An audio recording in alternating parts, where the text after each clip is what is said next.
The other thing, as we connect the dots, there's a quarterback coming out, Jalen Milroe, and Tommy Rees worked with him at Alabama. So that's just, they will have intimate knowledge of Jalen Milroe that you can't get because Tommy Rees was his OC for a year.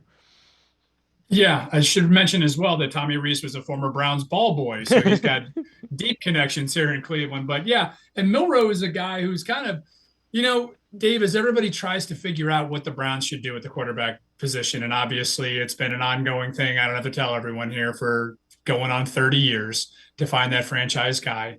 There is going to be a quarterback who emerges in the late rounds of this draft that is going to go on to have a stellar career in the NFL.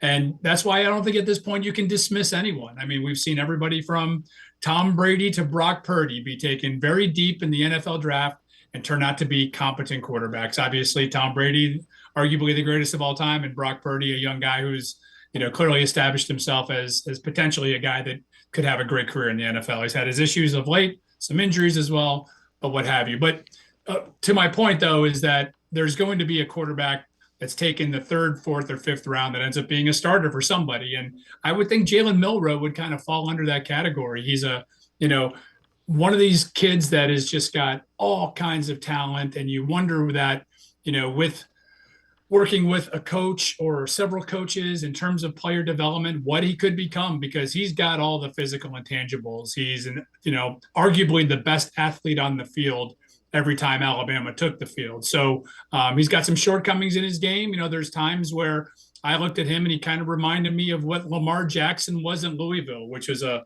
dual option quarterback who could tuck it away and run when he needed to, and has the big enough arm to make the passes that you need to make at the next level. So and certainly the Rees Milroe connection is something that'll have to be looked at as the Browns try to figure out what they want to do next at that spot.